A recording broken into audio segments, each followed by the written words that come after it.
లక్షనాయకుని వాస్తవంగా అయితే అప్పు చేసుకుంటూ సర్పంచ్ ఉన్నప్పుడు సర్పంచ్ చేసిండు, వాళ్ళ భార్య సర్పంచ్గా చేసిండు. అప్పు ఉన్నాడని నాకు ఎన్నోసార్లు కూడా చెప్పిండు. వాస్తవం అయితే సరే కొంత భూమి అమ్ముకొని తీసుకోరా అని అంటే భూమి వాళ్ళ కుదువ పెట్టినా అని అన్నాడు. ఎవరి మన బ్యాంకు మన డిసిస్ బ్యాంకు కుదువ పెట్టినా అన్నాడు. వాస్తవం అది కుదువ పెట్టినా కరెక్టే. ఎవరేం చేయలేరురా, నువ్వు కొద్దిగా మంచిగా ఉండు, నువ్వు మంచిగా ఉంటే బాగుంటుంది కానీ చచ్చిపోతే ఏం వస్తుంది అని కూడా చెప్పిన సార్. అందువల్ల సరే రాత్రి నాకు ఏం అర్థం కాలే. రాత్రి ఆయన ఎట్లా ఊరి వేసుకుందో చనిపోయిండు.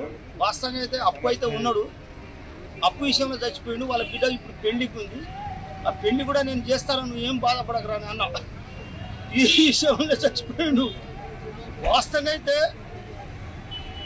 ఆయన బిడ్డకు కూడా నేను పెళ్లి చేస్తా, నువ్వు ఏం బాధపడకరా అని చెప్పినా కూడా కాదరపడుతుంటా.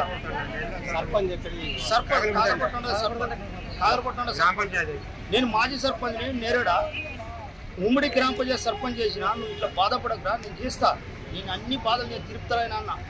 ఏ పనుసు వచ్చినా కూడా కనీసానికి కాదరపట్టడానికి ఇచ్చినాం. మేము అప్పుడు టీడీపీ పార్టీలో ఉన్నప్పుడు ఇచ్చినాం, చేసిండు, మంచిగా ఉంది. మరి ఎక్కడి నుంచి తెచ్చిండో అప్పుడు ఏం చేసిండో తెలియదు.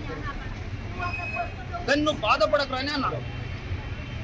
ఆ బాధలో ఆయన ఊరు వేసుకొని మాజీ సర్పంచ్ నాకు పూలదేవుడు పద్మ, మా తోటి సర్పంచ్ గిరిజన రైతు కుటుంబాల నుంచి వచ్చి గత ఒక 20-30 సంవత్సరాల నుంచి రాజకీయాల్లో చురుకుగా పాల్గొనే వ్యక్తి కిషన్ నాయక్, ఉగ్లోత్ కిషన్ నాయక్, వాళ్ళ భార్య సర్పంచ్ కౌశల్య.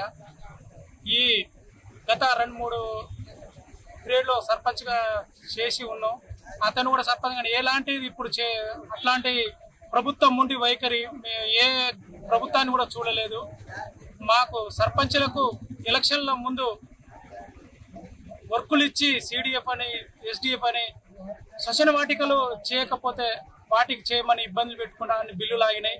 ఈరోజు ఆ గవర్నమెంట్ మా బిల్లులను పక్కన పెట్టి సర్పంచులకు బాధలను ఏమాత్రం చూడకుండా మేము బయట తెచ్చి ఆ వడ్డీల మందం కూడా బూడకుండా ఈరోజు సంవత్సరం అయింది ప్రభుత్వం వచ్చి సర్పంచుల బిల్లులు అడిగితే ఆ ప్రభుత్వం చేపించింది కదా, ఈ ప్రభుత్వం కదా అని మాట మార్చుకుంటే ఆ ధోరణితోనే ఈ రోజు వరకు ఏ సర్పంచులకు కానీ స్థానికంగా రాజకీయాల్లో ఎప్పటికీ మేము కాంట్రాక్టులుగా ఏమో లక్షలు మా తండ్రులు తాతల నుంచి ఆస్తుపాస్తులు లేవు. గ్రామ పంచాయతీ డివైడ్ అయ్యి ఏ తండ్రుల ఖాతాలు గ్రామ పంచాయతీ ప్రభుత్వం చేసినాక ఉత్సవంగా సర్పంచులు నిలబడతామని ఇవాళ ఏకగ్రీయంగా అయిన సర్పంచ్ అంటే ఎంత మంచి పేరుందో కిషన్ నాయక్ ఆయన తండ్రులు ఏకగ్రీయంగా సర్పంచ్ గెలిచి ఈరోజు ఆయన ఆత్మహత్య చేసుకోవడానికి కారణం ఇలా ప్రభుత్వం ఉండి వైఖరి.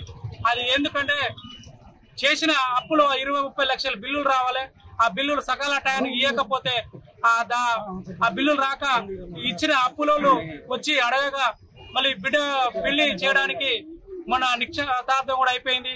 ఇప్పుడు 10-15 రోజుల్లో పెళ్లి చేయాలి. ఆ పెళ్లిలో ఒక బాధతోని నేను ఎవరికి ఏం చెప్పలేను అనుకుంటా. ఈ మధ్యలో కూడా మాతోని చాలా సార్లు అన్నాడు బిల్లులు రావట్లేదని. కలెక్టర్ కాడికి పోతేనేమో అక్కడ మాకు ఏమాత్రం ఎంపీ రికార్డులు పంపించినా కూడా కలెక్టర్ కాడికి పోతే అడిగితే చాలా సందర్భాలు అడిగితే ప్రభుత్వం ఇస్తేనే మేము మీ అకౌంట్లో వేస్తాం, మేమేం చేయాలి, ఈ బిల్లులని పక్కన పెట్టమని అన్నారు. ఇలా కాంగ్రెస్ గవర్నమెంట్ ముండి వైఖరి వల్లనే ఇలా నిండు ప్రాణం బలిగొనడని మా సర్పంచ్ తరఫున మా ఉద్దేశం, మేము ఖండిస్తున్నాం. మరిన్ని వీడియోస్ కోసం ఛానల్ ని సబ్స్క్రైబ్ చేయండి, లేటెస్ట్ అప్డేట్స్ కోసం వాట్సాప్ ఛానల్ ని ఫాలో చేయండి అండ్ లింక్ డిస్క్రిప్షన్ లో ఉంది.